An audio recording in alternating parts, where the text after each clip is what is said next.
sure what's going on with this. This microphone may or may not be used to turn it on. And I don't know if it's that or what's going on. It has no. It's never done it before. I use it now. That is so bizarre. It's bizarre. I'm gonna have to have tech. Let's try this. Let's see. Can everyone hear us? Hello, hello. Hello? Hello?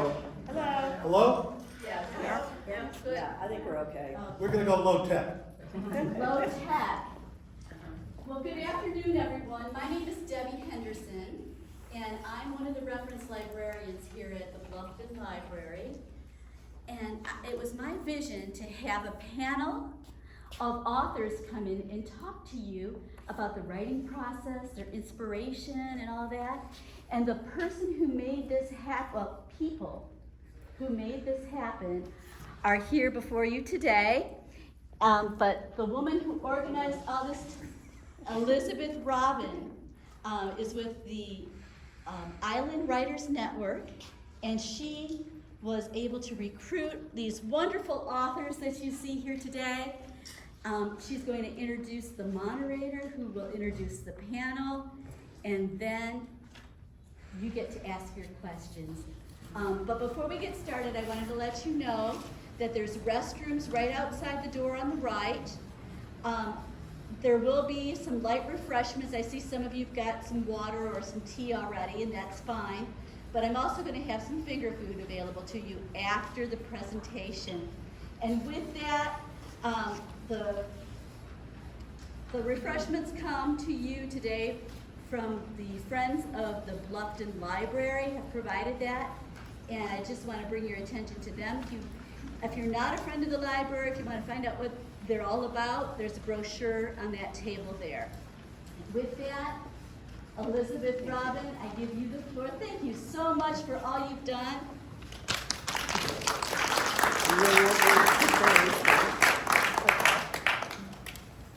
Here we go.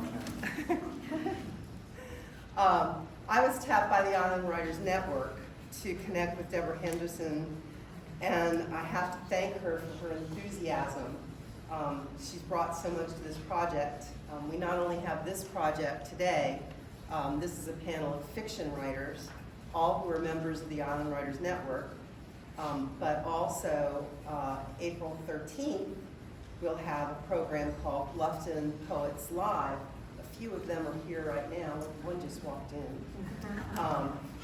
And I think you'll be very interested in the poets that you have living and working in Bluffton who will perform for Poetry Month. So I invite you to join us for that program. The Island Writers Network is a nonprofit organization on Hilton Head Island whose tagline is "We Champion Writers." I invite you to find its website and discover how we can support, inspire, and mentor you in both the business and the craft of writing. All the writers on the dais today are members. The moderator for this panel today is Raju Panjwani. The Bold Conscious Connections podcast and his book, Bold Conscious Leadership, are two ways you can meet him.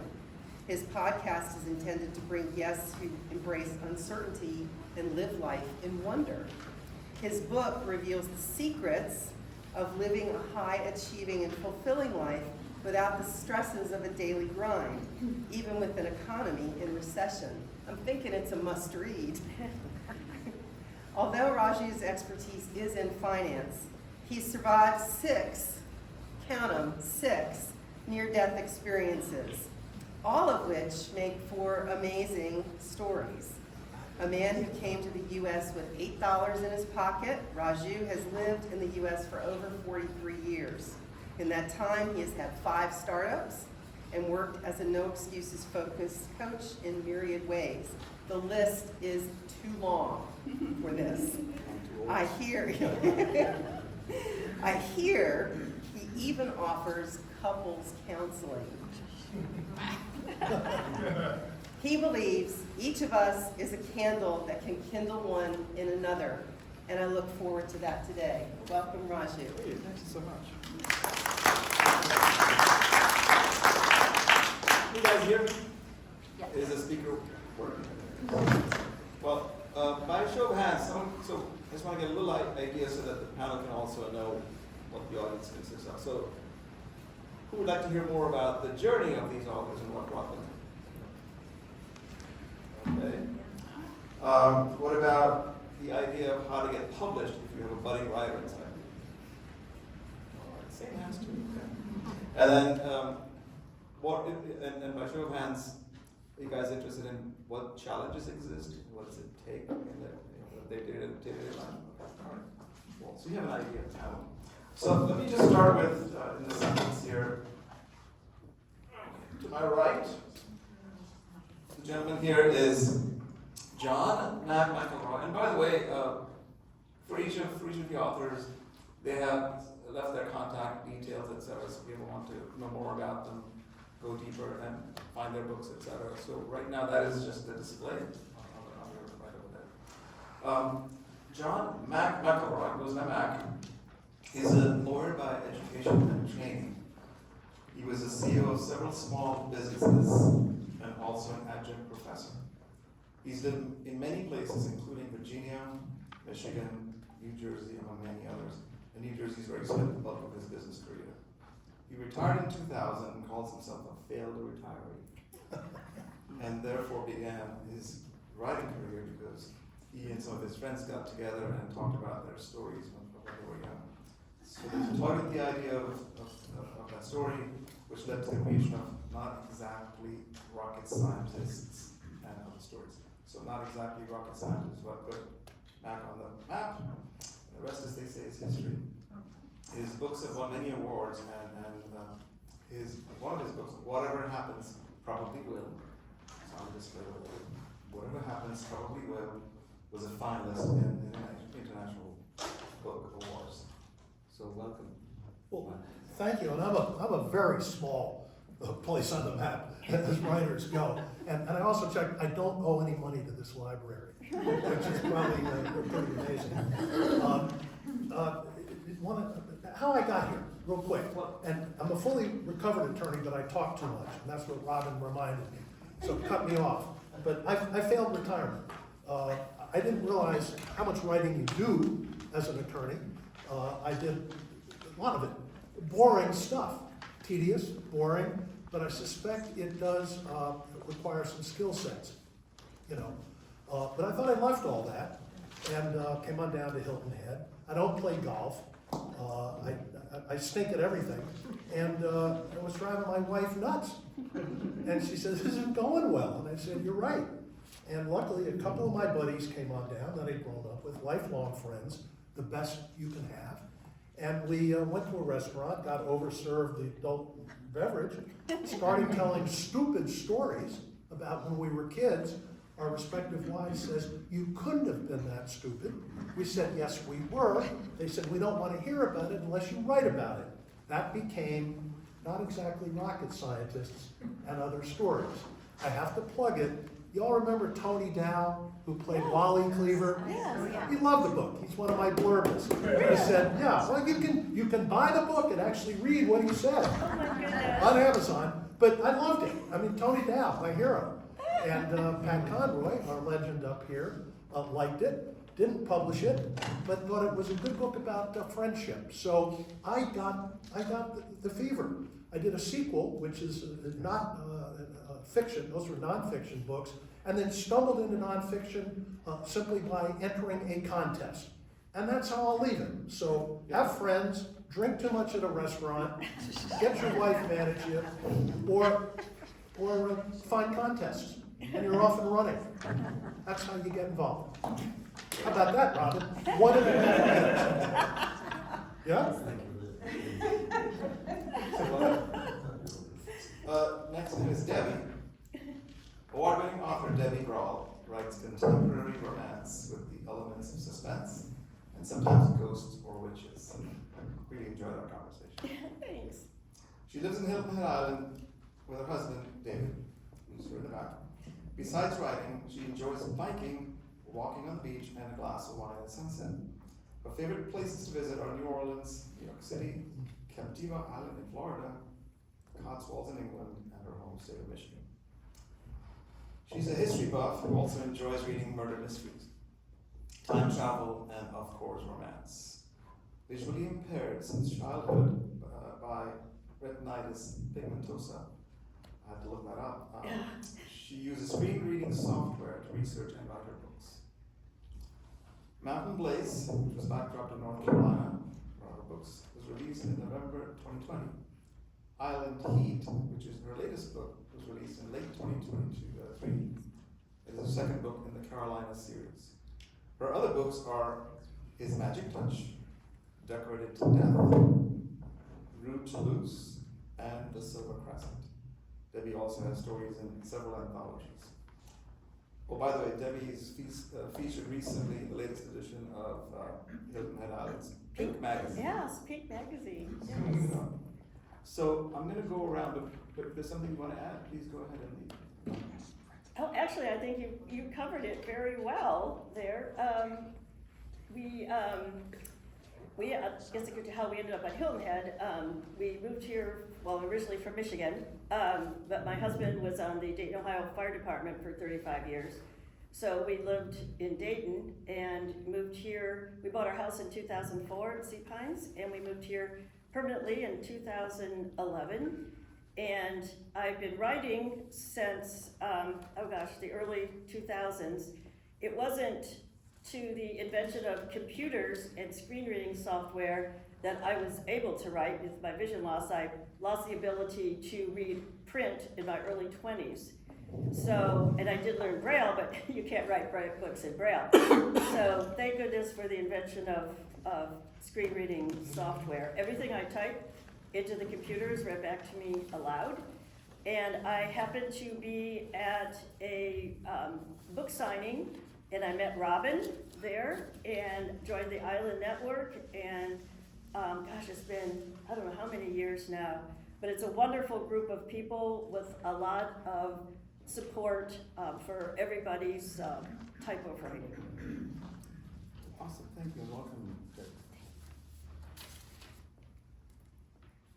Richard, the tall gentleman. Brian. I'm sorry, Brian. See, that's what the sequence does. Yeah, you better get the right one out there. So, welcome, Brian. Brian Thiem is the author of Redline, Thrill Kill, and Shallow Grove. In his previous life, he spent 25 years with the Oakland Police Department, California, which much of it working homicide, and he retired as a lieutenant. He's also an Iraq War veteran, retiring from the Army as a lieutenant colonel for after 28 years of active and reserve service. He holds an MFA which is Master of Fine Arts, in creative writing, and is a member of Mystery Writers of America. He's a member of Sisters in Crime, International Thrillers Writers, and the Islands Writers Group. He lives and writes in Bluffton, South Carolina. He's also lived in multiple places. When I talked to him, I found out he's lived everywhere from California all the way to Korea. So amazing background. So welcome, Brian. Thank you. Something you want to add to? No, I'll wait for you to ask the questions because remember, I take good orders. I was in the Army. When the sergeant tells you to do something, you just, yes, Sergeant, clear. All right, well, next name is Kerry Peresta. Spent 30 years in advertising as an account manager, creative director, copywriter, and editor. She began writing full-time in 2009 as a humor columnist for a daily newspaper.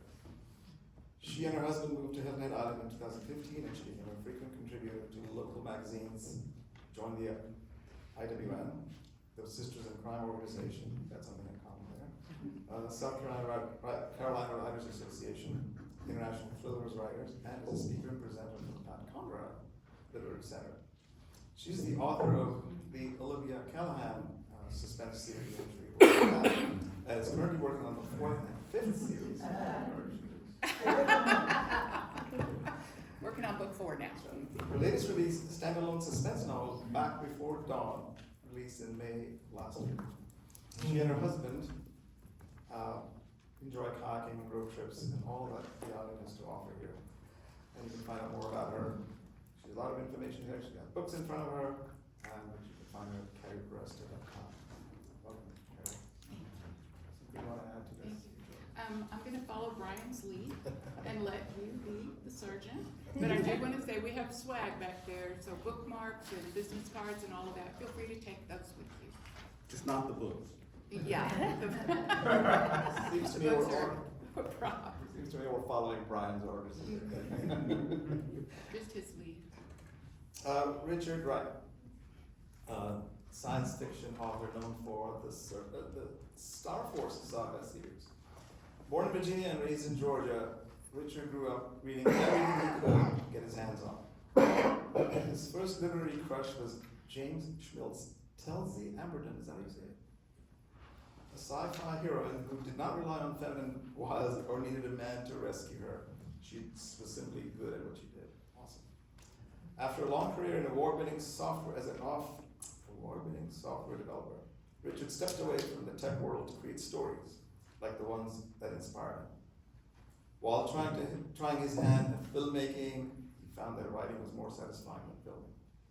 Plus, it takes a village to shoot a film, and he could write a novel all by himself in his underwear.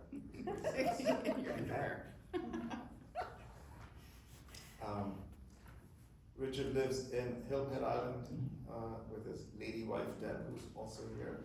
Lots of Debs here today. Who tries to make him laugh every day. Sometimes with him, other times at him, which is it mostly. Either way works. All right. So welcome, and I really perhaps you have something to add. I feel like I should follow the lead here. It sounds selfish if I start talking about myself. Yeah, I really, I just want to say about the Island Writers Network, I'm so grateful. We only moved here in 2020 during the Great Plague. I think I put it in one of my bios.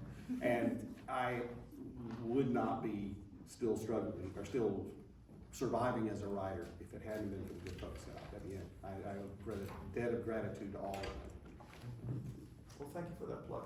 So since you have the decision, and you guys have questions, please raise your hand. But what I'm going to do is start us off, and then you guys can raise your hand. And if you need a microphone, we'll see if that works. So Richard, when we talked, a couple of words stuck out in our conversation. Scene stealing, your passion for what if scenarios all the time. So since you have such a passion for science fiction and began at a young age for you, you said analog magazines in the 60s. How do you think this early exposure has really influenced the themes and styles in your life? And you can throw in your what ifs and scene stealing. Can you repeat the question? I think it was, what was the question? Okay, the question is, since your passion for science fiction began at a young age, how do you think that early exposure has influenced themes and styles in your life? As you mentioned, my earliest exposure was to things like Analog Magazine, which is, along with Asimov's Astounding Tales, was one of the seminal pulp magazines of the era. And I devoured those as a kid. And you mentioned Telsey Amberton, the character in the Schmidt's novels. And it was just at a time when the only time you saw women in fiction, or especially science fiction, they were the damsels in distress. You know, the ones that tripped running away from the monster. And Telsey stood out as someone who was just a heroine in her own right. And that's really what flavored my writing from that point on. All four of these books have female main characters. My main character for the Star Force saga, Cassie, she starts off as a fourth year medical student, a trauma surgeon in the making, and she just sort of falls into being a superhero against her will. And then everything that happens after that, she is definitely, she's not dragged along by any means into all the adventures that she gets into. She goes into them knowing what it's going to cost her, which is the reason why the first book is called Burden of Solace. But yeah, it started off with those early tales, and the fantastical worlds. You mentioned the what ifs. All these books, all of speculative fiction, whether it be science fiction or fantasy, starts with you asking a question what if. 20 years ago, you could have said, what if I had a fantastic supercomputer in my hand 24/7? The obvious answers about how that's going to give you information, that's one level of the story. That's what we like to call the plot. That's what happens. How you react to it, being heads down all the time for some people, how it affects your life, how it changes your thinking, how it changes your behavior, how you connect to it in some cases emotionally. That's the story. A lot of people don't understand the difference between plot and story. The plot is the queen died and then the king died. The story is the queen died, the king was so distraught, and despite all of the help of his advisors, he died of despair after her loss. That's the story. The story is the really important thing. The plot and all the things that happen, those are the supporting elements that enable the story to happen. And for science fiction, for fantasy, even for contemporary writing, all the things that are happening, all the spaceships, the murders in Kerry's case or whatever, those are, as George R. Martin said, it's all the stories are human stories. All this other stuff that surrounds it, that's just the furniture. So make sure you concentrate on the story, the people, what's going on with it. Moving to Kerry, we're going in the reverse order here. Okay. So in your novels, Kerry, you often explore the darker sides of human experience, I do. such as the deadening. Come to some of the deadening here.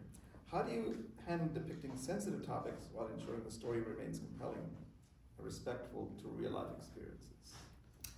And in our conversation in particular, what I was asking you, and you had a great answer, and maybe you can share that with the audience, is how do you create a memorable antagonist? I know everybody's familiar with the protagonist in the story, the antagonist, the villain, The bad guy. bad guys. Yeah.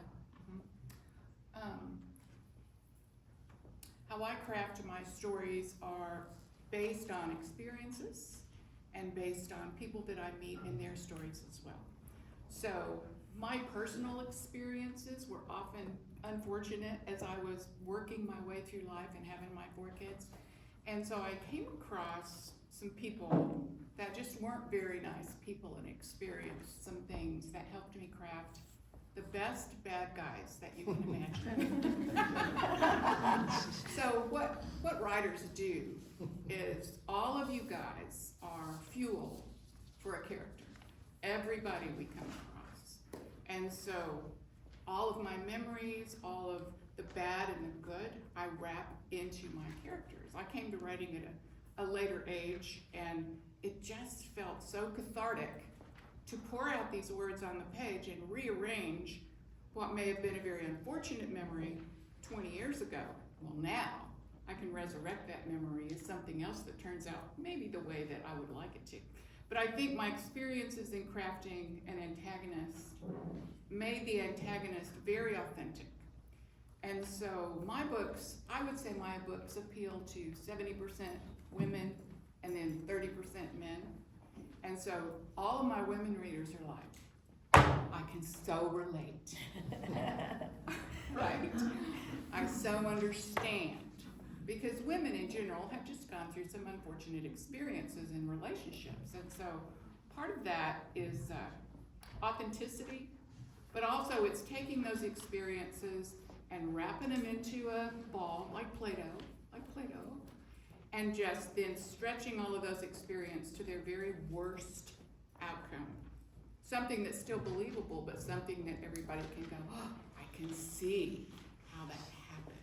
And then so my protagonist, which at this point is always a female, my protagonist, then her reaction will define just how bad that bad guy is. Something you to think about. Awesome. Sir Brian. Uh-oh. Here we go. Yeah. Here we go. In your transition from a career deeply rooted in real life, law enforcement, not drama, the TV drama, but to writing crime fiction, how did you navigate the shift from factual reporting to taking creative liberties with storytelling? And how do you balance the real life constraints of police work with the narrative freedom of fiction? You know, that's a great question. You know, after I retired, I started playing around. I went to a couple different, I was living in Connecticut at the time. They had these adult education 6-week courses. And when I went there, I started learning how to write fiction. And I wanted to learn more. And at that same point, I got a letter from the Veterans Administration saying I was eligible for educational benefits through the post 9/11 GI Bill. So I found out Western Connecticut State University had a great writing program. I went down there, and the next thing I know, I'm kind of stumbled into and enrolled in the MFA, a Master of Fine Arts and Creative Writing program. Now, I hadn't sat in a classroom in 30 years. So anyway, over the next 3 years, I transitioned from writing. How many of you remember the old Dragnet series? Oh, Oh, yeah. You know, Joe Friday, just the facts, ma'am, just the facts. Yeah. Well, you know what? I spent my whole career writing investigative reports, and later on in my career, reports to the city council, just the facts. And here I am learning how to write fiction, and it was a huge transition. You know, when I was writing my homicide reports, they really didn't want to hear about how I was feeling when, you know, I drew my gun, pointed it at the suspect, and ordered him to lay down. I effected the arrest for murder. That's how I wrote it, you know. And so anyway, I learned through that process that there was a lot more to writing fiction than the facts, call it the plot or whatever, you know. And I got very, very lucky at the end of that program. I had met a literary agent in that program, and she signed me, and my first book was what was my master's thesis, and she got a 3-book contract with the New York publishing house. And since then I write, but as you were kind of saying, I have a lot of experiences from my law enforcement and military time. So now when I write and my hero, my character is going through a dark house searching for a murder suspect, I know exactly what it feels like. I know that my hands are sweating so bad at some point, I might shift my gun from my right hand to my left hand to wipe the sweat off my hand because I'm afraid I'm gonna lose my gun, you know. So these are the kind of feelings that I can now incorporate in my writing, and as long as I can tap into it. Thanks. I know when we also talk about, was that real for you in real life? Were you actually ever scared or, you know, fearful in your real life before this work? You know, I mean, any cop that is never afraid is a fool. Yeah. Wow, this gives me that chill there. And I use that.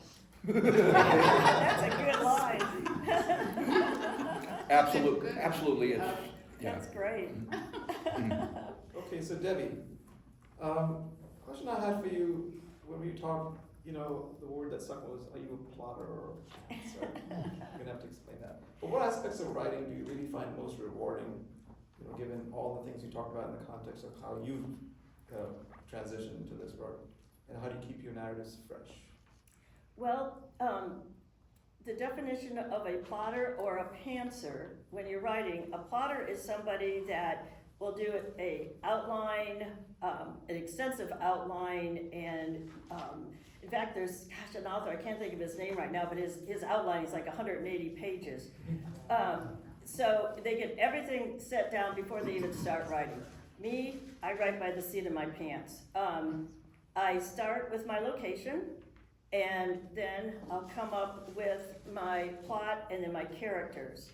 And sometimes the characters that I thought were going to be the most prominent end up being a sub-character. So I never know when I actually start writing how it's actually going to end. I'm sorry, what was the other thing you asked me? Oh, so how do you keep the narratives fresh? Because Right.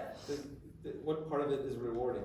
Okay, well, keeping them fresh. I think it's just the different ideas that I have. Like location is one thing. 2 of my books take place down in New Orleans because it's one of the cities that my husband and I just love going to. And I've got, I wanted to write one that took place here, so Island Heat, this one. It's my last release, and it takes place here on Hilton Head. It's part of my Carolina series. The first book in the series is called Mountain Blaze. It takes place up around Asheville, North Carolina. So I'd say what keeps them fresh is where I am, people I meet, you know, just ideas that, you know, come to me. I enjoy both paranormal and romantic suspense. Paranormal, I love writing with ghosts and witches. I think they're fun. My witches are more like Bewitched, not, you know, nasty witches. But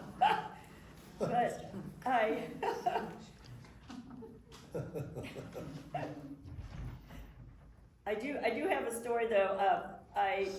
My book, Decorated to Death, takes place, I lived in a historic district up in, we were in Dayton, and we had tours of our homes at Christmas time, and people would open their homes. We had about 500 people over 3 days that went in. And I was on the committee, and if anybody's ever been on a committee, you know, it's always chaos of some sort going on. And I'm sitting there, and all of a sudden I thought, all we need are dead bodies. And I thought, okay. And so, and I had this extremely obnoxious neighbor that I could kill on print and not go to prison. So I wrote Decorated to Death, and it, yes, that's. You know, and that's good, you know, especially us mystery or crime fiction authors, we're always thinking, no matter where we are, about how we can kill people. I was on a vacation over in Italy, and we're touring the Vatican, and there's one of these things, it had this big spiral staircase that went all the way down, and perfect. you were thinking there, and I was thinking, you know, boy, I could push someone off. So, yeah, always thinking about ways to kill people, you know? Exactly. And make it look like an accident. Should we lock this door here? Yeah. This is why writers are always clearing our browser history. We're constantly researching, okay, how could you do this? If they inject some air into the vein, how much happen? Yeah. Okay, Mac, I'm gonna come to you. I had something specific about the book, whatever happens, but I'm gonna shift that instead because of what the audience is looking for here. What advice do you have for writers, and this applies to, I guess, every one of you, looking to effectively blend different genres? In other words, you know, there's the whole gamut of fiction here. What would you tell this audience about, well, if they're budding writers, how they could effectively blend? Boy, that's a heck of a question. I don't remember that we prepped that one, but I'm kind of stumped on that. Dang, I'm going to basically defer other than say this. I am really an amateur writer. I don't really have a toolbox or definitions. I didn't do like an MFA or anything. So, you know, for me, it's kind of organic, and what comes out, I don't think I necessarily think too much about the process, but since I write short stories and not novels, I don't kind of get tumbled up in that as much, if that makes sense. I mean, that's probably the best. So I don't really think about it. I know I don't do, you know, I do fiction, I do nonfiction. I have attention span of a gerbil, so I don't do novels. So I'm not the best person to ask that. I could address that. Yeah, why don't if you want. guys take it? Yeah, so blending genres, so it depends on what you want to do. So if you want to be picked up by a traditional publisher, genres have very specific guideposts, and you got to fit in those guideposts. An agent or a publisher has got to look at your manuscript and go, okay, well, I'm going to put this by Louise Penny, or I'm going to put this by Ray Child, I'm going to put this by Lee Child. They have to know where it's going to go. And if it does not fit in those guidelines, and it does not meet that reader's, that demographics, expectations, they were rejected immediately. So, I have read lately that they are leaning a little bit toward blending genres but speculative, which you can talk to. They like traditional genres that have a little bit of supernatural in them. Well, I don't do the supernatural, so I'm like, no, I'm not gonna do that. But it's very carefully done, just like a little spicy in there. It's not, there's still, you stick to the rules of the genre. And to find out the rules of the genre is an easy search online. So, Can I add to that? When I started writing, I loved mysteries, mystery cozies, the old Agatha Christie type, and that's what I wanted to write. So actually, Decorated to Death sort of started out like that, and I had an opportunity to send the first 25 pages to an editor, and she sent back and she said she really liked it, but at that time, those types of books were not selling. And she says, if you want to sell books, you need to write romance, which I liked as well. So all of my books do have some sort of suspense to them because I love mysteries. So I don't write just straight romance, but I thought that was, for her to tell me that at the time, don't waste your time writing these right now because you're not gonna sell them. Excellent. So I'm gonna come back to you, Mac. I know that I'm gonna give you your due. I'm gonna go back to the question I had for you as well. In whatever happens probably will in your book, how do you compare, or how do you capture the moment when everything changes for your characters? Maybe I can kind of tie that in with what you said before. So I write short stories. I write what I want to write.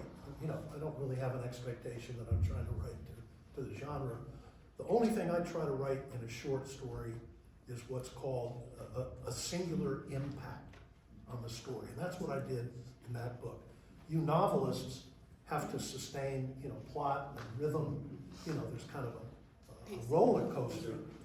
In 5 or 6 or 7 pages, where I tend to write, I've got to deliver something. If the reader's going to give me their time, I got to give you something fast. So that's really what I strike for, is the singular impact. And I'm a huge devotee of the Twilight Zone. And you may have seen it on New Year's Day and the day before. They had the 48 hours of Twilight Zone. Oh, God. Probably the best writing tutorial would be to spend next New Year's Eve when they have that show. I'm very serious. And half-hour shows, all brilliant short stories, and they'll teach you what I kind of learned. And I love a twist. That's probably where I come in with you novels. I love a twist. Best I can answer. That's great. So I have lots of questions, but I'm sure the audience does too. So if you guys want to address your questions specifically to an author or to the panel, just let me know. Just go ahead. Hi, I think this is for everyone, but specifically for Richard, because you seem to be the only Southerner here, native Southerner. Is there still iconic Southern literature or not? Is there still iconic literature or not? No, Southern. Iconic literature. Southern literature is a rich tradition. I'm not really talking about John Grisham, but, Faulkner. I am not the right person to ask that question. I was born in Virginia, which was officially a border state, although we like to say we were Southern. And I grew up in Atlanta, so Right. I'm an Oh, that urban is Southern. Southerner. I'll say y'all all day long, but I'm not the kind of guy that likes football. I'm not the kind of guy that goes hunting. A lot of the traditional Southern values are not exactly the things that I hold. So Mac has. I'm a Mississippi Yeah, native. let's talk about And- that. Oh, I didn't know and that. What I would recommend for all of us is a great magazine out of Oxford, Mississippi, which is Faulkner Country, Mississippi, called Y'all Magazine, Y'all Literary Magazine. It's online, it used to be hard copy. They feature story. I've been in it 2 or 3 times. I know maybe some of our, it's a great source of Southern literature. So you think it's still alive? And I can answer your question. It's Yes. alive. Yes, alive. absolutely. It's very, very alive and well. And go and hang out at the Pat Conroy Center. Yes. And they have a lot of great different workshops and stuff there. And I Well, I'm mean, not really a fan of. oh, Yeah, if you go to the Conroy Center and ask that question, they'll clutch the pearls. I know, absolutely, you know. I just Absolutely. have a quick question for Kerry, because of your eyesight issues, and I'm sure Debbie. most. Debbie. I'm sorry. That's okay. I'm sure most books aren't available in Braille, so, you My know, books- in terms of your own reading, has it been limited? Are you able to find books, more books in Braille? It's about books in Braille. Right, I actually don't read Braille books, it takes forever. I either get, I listen to them on Audible, I'm a huge Audible fan. And the National Library for the Blind has a huge, huge selection, but I've gotten so spoiled with Audible. I mean, the library, you're changing discs or, you know, you're doing something. Audible, you just listen to it. But my books are all available either by paperback or on Kindle. So I can actually listen to my own books. If I get them on Kindle, it's a computer voice reading them but it's still I can get an idea. I did have a narrator do one of my books, Mountain Blaze, and it honestly didn't come out as well as I was hoping. She wasn't used to reading those types of books, and yeah, it's just that, yeah. But she tried. I mean, it's okay, but. Someone over here had a question? Right there. Try to project your voice, or I will. So I think this is for John. What would you say is the key to writing a compelling short story? What's the key to writing a compelling short story? I'll go back and reiterate, try to have that emotional impact. And that doesn't, that can span the emotions. A bittersweet moment can grab you. A tragedy can explode you. Humor. I love to write kind of a funny story. The trick is to give something, you know, and keep it short. That's really, you know, I don't know how you novelists work, but boy, my short stories aren't short to begin with. They got to end up short, or I'm not promising to the reader what I say I am. Do you have a question over here? Hi, I wanted to find out, how do you find out the platforms for how you're selling your books? Are you talking to Platforms anybody? for selling your Yeah, for books. any genre. I write children's books. Who wants to take that? So What was the question? How to find How do you out? find the platforms where to sell your books or how to get it out onto the market? Well, we still would love the answer to that question.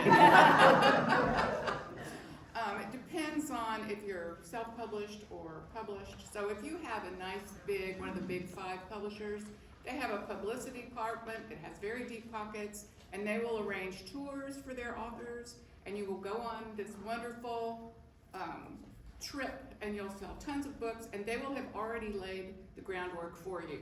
So that's one scenario. The other scenario is the publishers that are smaller than that. They expect for their authors to do their own marketing, and they will not even look at you unless you have a decent social media presence that's pretty deep. So it's up to the author to write the press releases and get them to local media. Well, it's all about awareness. And then do your own advertising on your social media platforms. TikTok is huge, but it skews younger, so it depends on what you write. You carve it out yourself. So everybody else pipe up. Richard, did you want to actually go? You did the first, the top tier, the middle tier, and now we're gonna talk about the bottom feeders, the actual self-publishers. Amazon is the largest bookstore in the world. You will get more exposure on Amazon than any place else. But the downside is you're one little droplet in an entire ocean of authors and books.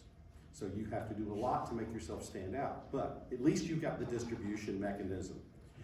You do have to wear all the hats. You have to do all the writing, do all the editing, do all the copy editing. You've got to design your own covers and hire an artist to come up with a painting that's probably gonna cost you out the wazoo if it's in decent quality at all.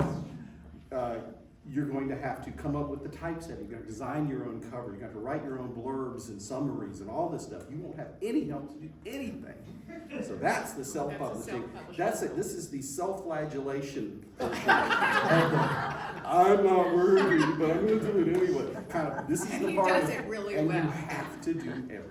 So that's, those are the three tiers. And I'll add to that because I'm a non-fiction writer, but this applies to that. He's absolutely right, Richard, because this is what I went through last year again.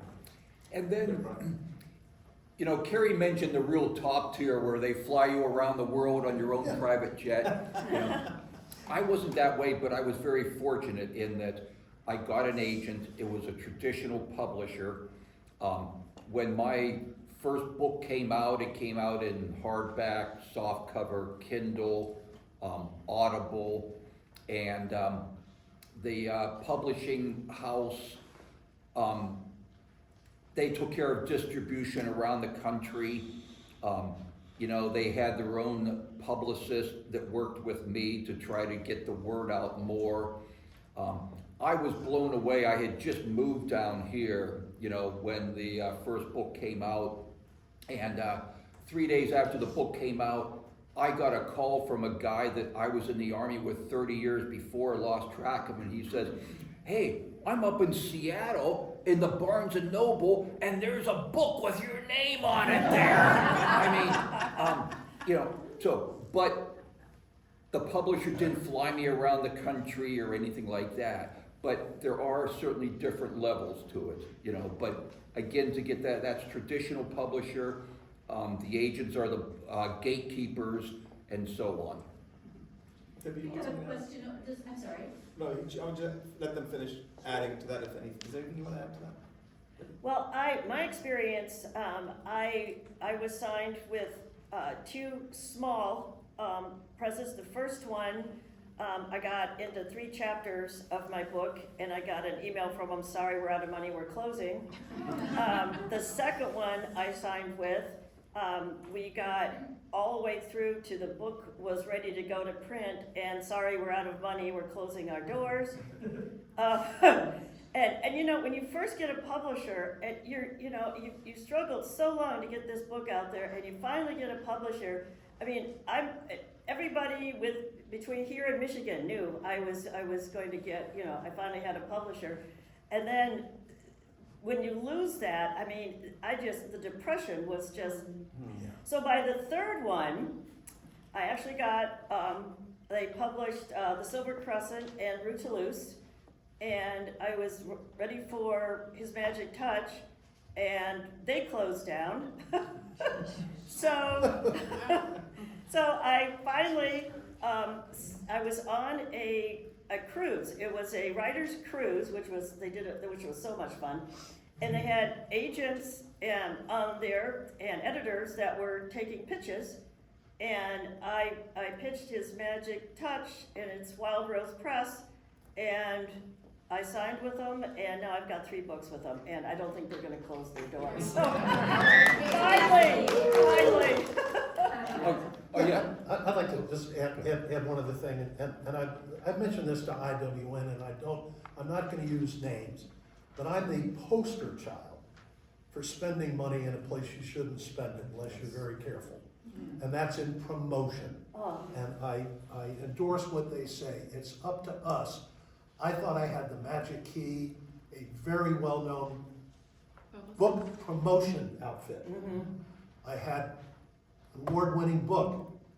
They lathered me with praise. They said, "We're gonna make you big." No.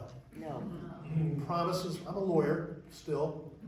And you know, their fine print was pretty tasty, you know, and we had discussions about, you know, just because they made it doesn't mean you're gonna make it, and they're right, so be awfully careful. Yes. Be awfully careful. Good If I advice. can give anything to aspiring writers, it's a long haul. You may make it, but just don't, watch out. Unless you have big bucks, watch out for those promotion Yeah, outfits, yeah. please. Expectations. We have a question right here. Hi, good afternoon. In your experience, directed to all of you, in your experience nowadays, what do you think works best for a query letter? Query letter, what works best? Right, I'm right in the middle of that. Take it away, Kerry. Debbie, what's the last piece? What works best? For a query writing letter. a A query query letter. letter. Query letter. So, Query. a query letter, for those that you guys don't know, are the, exact type of specifications an agent or an editor asks for when you pitch your work. Very specific. If you don't follow the directions, they won't even read you, because that's another test. They want to make sure you can follow directions to the letter. But so normally a query letter is emailed. It can only fit on one 8x10 piece of paper if they print it out, and it should include a hook. If you know somebody that they know, mention that. Mention if it's a referral. It's got to include like 2 to 3 paragraphs about your book, not the whole plot, but enough to get them hooked. And then your bio, any writing credits you have. They don't want to know that you tiptoed down the tulips and when you were 3, and that's why you were writing a book about flowers.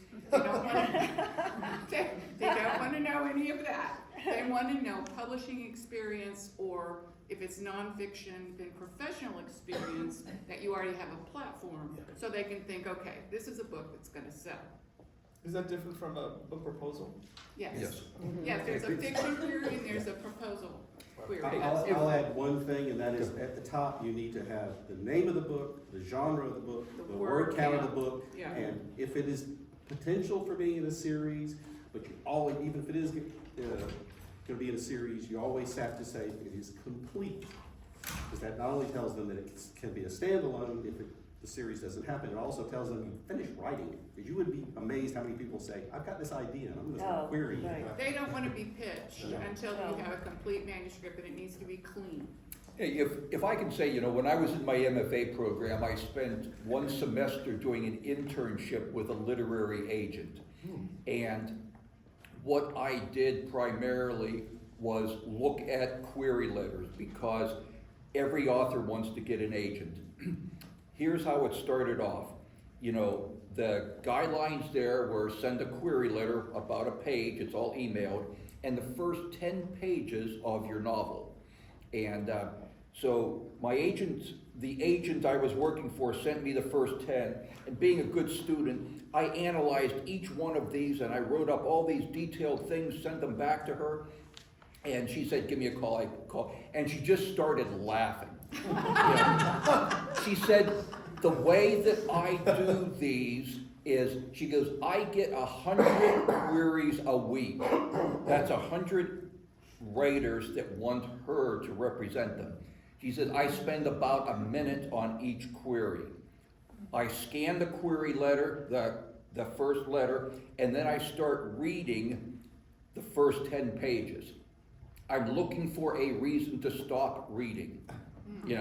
If it doesn't grab me within the first page, I'm done. I move on to the next one. If I see 2 grammatical, typo, punctuation errors, I stop. She was looking for the best of the best, and so I learned very quickly. During that semester, I looked at probably 500 query letters and first 10 pages, and out of those, I recommended that the writer send me the whole manuscript on 3 of them. And out of those 3, 1 the agent actually signed. So we can talk about how to get an agent and everything, but there's a lot more to getting an agent than writing a very fancy query letter. But you've got to do a decent one, otherwise you'll never get your foot in the door. You have a question right here? Yes. Hi. I think being a novelist is just a tough thing. I mean, you have to write so many words, it takes you so long to finish one book, and all that, other problems. And I love reading novels, but I never thought of becoming a novelist. I don't want to be one. Because you have a novel inside you, you're not happy until you're done, right? And so why do you do this, and why do you keep doing it? Why do you do this? Why do you keep doing it with all the struggles that you've just explain about Because, Masochism. because we're writers and writers need to write. Yes, And you can take It's in that your quote too. blood, right? It's in your blood. My son's a writer, and he's been writing since he could put hold a pencil. That's right. Yeah. Anything else? Go ahead. When I was growing up, when I did have vision, reading was always difficult for me. I had very thick glasses, and so I was in my early teens, and I just had these stories in my head, and I would entertain my girlfriends walking to school, telling them these stories, and we'd get together in the morning, and they're like, "Okay, Debbie, what happened next?" And I'd say 2 of them are still my biggest fans today, all these years later. I want to add one more thing. Yeah, that's a big Oh, sorry. question. 2 more, right here. Yeah, first I just want to say thank you for spending your afternoon talking with us. My question is, how do you approach your writing kind of tactically? Do you every day make it a point to sit down and you write for a certain number of hours, or what's your approach? Before you do that, can you take 2 more questions after this question? Sure. Sure, yeah. Great. And for me, I'm just a disciplined person. I think it depends on the personality of the writer. And I'm a morning person, so I get up and in my head, I'm like 9 o'clock, I'm putting my butt in the chair and I'm gonna grind out 1,500 to 2,000 words. And I try to do that every day. Wow. So, Yeah, I'm a morning writer as well, but I have to do it early in the morning because I get distracted too quickly. In the morning it's quiet and the telephone isn't ringing, and so that's where I like to write too, is in the morning. You know, when I was writing the novels, I had a deadline for each one. And on Sunday evening, I sat down and I looked at my calendar and I blocked out 20 hours per week, because I figured, you know, I only have about maybe 4 hours of creative juice in me every day. And sometimes that would be from 8 in the morning until noon. Other times, hey, I got a tea time at 9 o'clock today, so I'm gonna have to do 2 hours, you know, from 3 to 5, and then another 2 hours after dinner. But I would block it out. And like Kerry, I would set my goal when I'm doing my first draft. My fingers don't move as fast as hers. I would not get up until I had 1,000 words, you know, of good work. 80,000 words is a book. Yeah. In most genres, fiction. Historical is like 120. But 80,000. Yeah, and so if you can, not TEA, just. so I mean, if you can crank out 1,000 words a day of decent stuff, I mean, after 3 months, your first draft is done, and then you go into your revision and so on. Yes, and so if you're writing 80,000 words, you write 100,000 words usually. Yes. And then you go back and edit it. And that's my favorite part, to slice off all the unnecessary stuff, to take out all the wases and the ands and the 1,500,000 times that I used hands and mentioned. Oh, yes. You know, Or eyes, face, or eyes, yeah. Take out the redundancy. There's a software that you can get for that. I've got it, and it'll go through and tell you how many times you've used that word, and it's amazing. Yeah. When you look at it, you know, I think one time I had like the word "from" in like first 3 paragraphs. I mean, it was just constant, from this, from that, go, you know, it was like, oh my gosh. My latest one is up. Up? I never knew I used up so Oh. much. There is a world for you people that don't have that discipline, because I don't. It's the short story. It's marvelous. I mean, and it just happens, and it usually happens at 2 in the morning, and I so admire the novelist. I'm so happy I can't do that. I have to add to that because I found an excellent, because we all lack motivation, we all like to write, but I don't have the discipline Kerry does because I have to write every day. But I'm like a midday person. But there's an app, everything is an app these days. 750 words it's called. 750 words, you can look it up. It sends you a morning motivation. Now you pick your time, but at the end of the day, 750 is your minimum to feel good. And I think it's very, very, very useful. This gentleman here has a question? Yes. Yeah, you mentioned the word clean in connecting with query letters. What does clean mean? What does clean mean in query letters? In a manuscript, it means you there are no typos, as few as possible. You can't ever get all of them, even if it goes through 3 proofreaders, but you check for that. You check for redundancies. If you're using flapped 5,000 times in the manuscript, you don't want to do that. You use a different word. You go through and change all of that. You make sure your sentence structure works. Like every sentence shouldn't feel the same, be the same length, and be the same cadence. You mix that up. You just edit thoroughly. You edit first for plot and make sure that it makes sense, that you hit all the points for the arc, for the journey of your character, and you make sure it's very well copy edited. And also, what I do is send it to beta readers, and that should not be family, just so y'all know, because they love you and they're not going to be harsh with you. But 3 or 4 beta readers with different perspectives that can give you an objective, unbiased opinion about what took them out of the story, and correct all that stuff before you send it. Really, books aren't written, they're rewritten. Yeah, That is probably yeah, the that's most when the work important part, starts. because you can throw everything down on the page for that first draft, and then you've got something to fix, but you can't fix something until you've gotten that down. We have a question over here, and then it's already 4 o'clock. So is there anybody else have a very pressing question that they can't ask during Over here. Okay, There's- this lady right here first. We're and good then- to We're not going anywhere. Okay. We're fine. They'll be around, so you can ask them later. It's either this or right. This is a nice Or not. For most of you up here, it sounds like you're a serial writer.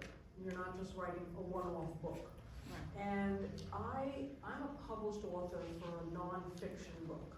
And I wrote the book, and it's self-published. I wrote the book because I wanted to establish credibility as a subject matter expert, and my book became my business card, if you will. I was going to a prospective client to talk to them about consulting. I would give them my book. I didn't write the book to sell 1 million copies and make $1 million. And so now that I'm transitioning out of my corporate career, and I'm thinking about, people tell me that I'm funny.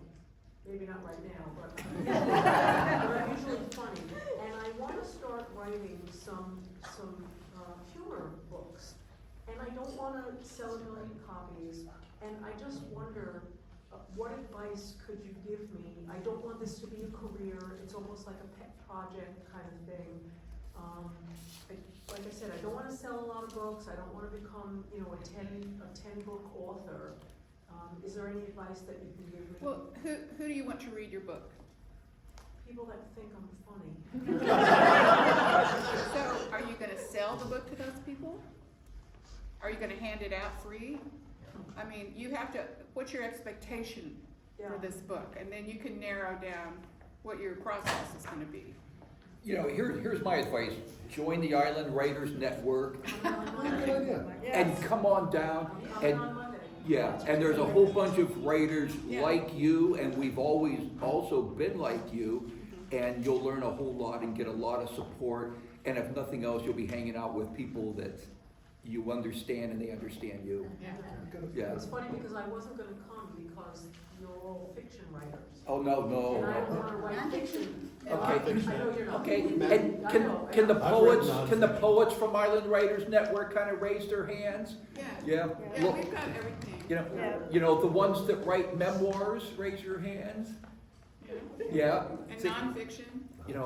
We have, I mean, we've got everything. You are welcome. Yeah, and writers are the most supportive people in the world. Because it's hard. Except, we need the support. Except for Mac, you gotta watch him. This lady here has a question. Yes.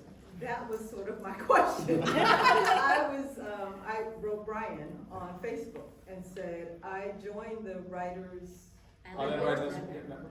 but I never learned anything about where to meet or what to do. I joined it on Facebook.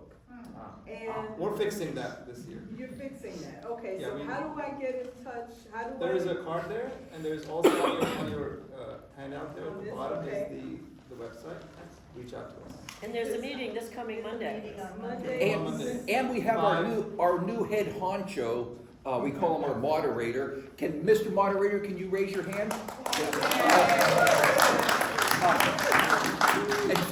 if you come to our meetings, he'll be sitting at the head of the honchoing, yeah. Ellen Rec Center. So Raju has said that they're not under time constraints, is that right? Yes. The library is, however, we need to be out of here no later than 4:45. If there's other questions, I see a gentleman has his hand raised back here. They are happy to do that. If you need to leave. Yeah, go ahead. Wait. Wait. She's not done yet. Oh, I'm sorry. Go ahead. I published a book and I asked Brian, I said, why didn't I know that I could come here and be on the panel so at least I would learn something? He said, come today and you will learn something, and I have. So I think Wonderful. And I would be glad to. 5:45 p.m. at the Rec Center in Oneonta. Thank you guys. All the way in the back. There's a lady, gentleman here has a question, and then you, ma'am. Deb has a question. Just a comment, if you don't want to sell 1 million copies, this group is perfect for you.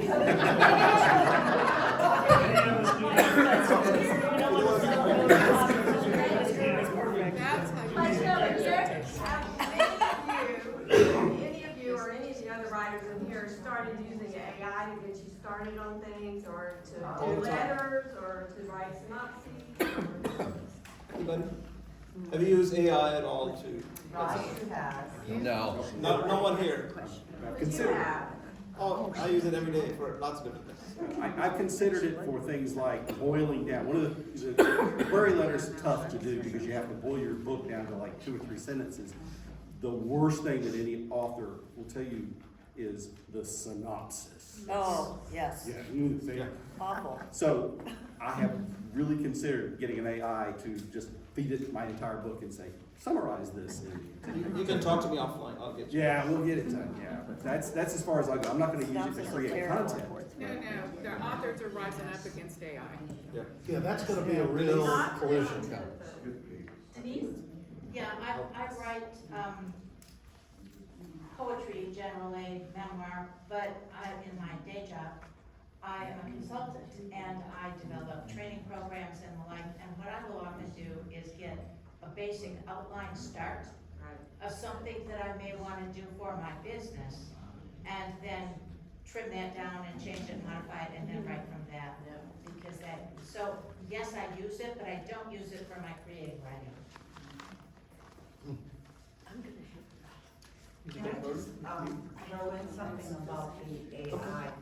Some of the literary agents that I've been looking up online, they're very specific about what they're looking for, as these folks have said.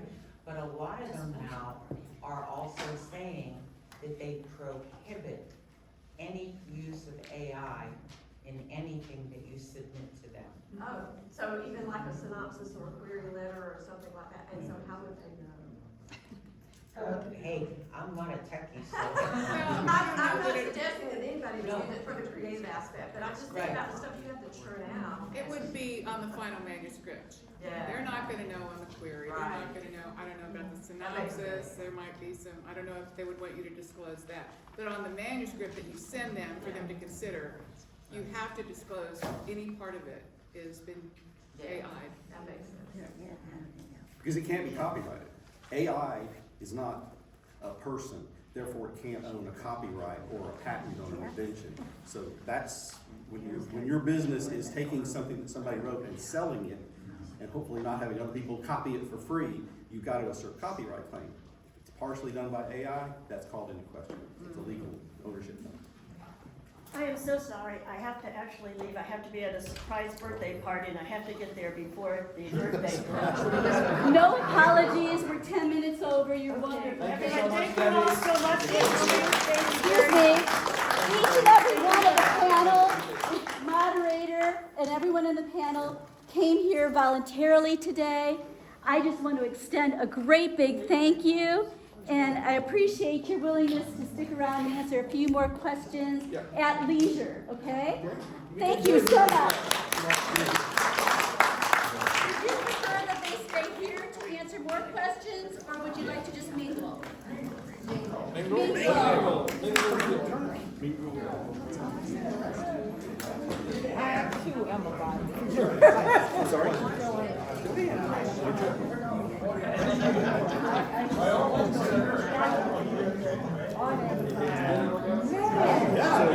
They ranked 500,763. Yeah, they're doing that right now. So, but this one right here, Senator Wallace, itself. It's an easy read, but hard to sell. That's sitting way down.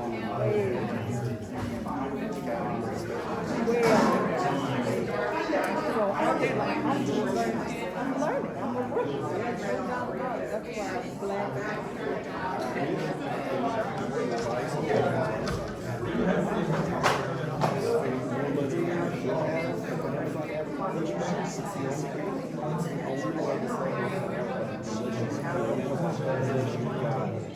Some other.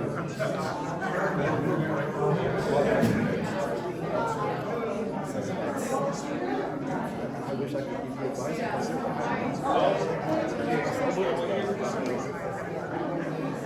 No hair, I'm not sure. That's what, the one I have, it's like, it's sold. I was shocked. It's like, it's sold. In the beginning, you're checking your stats to see how many books you sold in a week. You're like, then after a while, you stop checking. Yeah, when I get a check in the mail, I'm happy. And then you're like, somebody in France for all that. Yes! And what is the royalty check? When the royalty checks come, it's like, oh my God. Thank you. It's nice to meet you. I took a look at your books on the back table. I know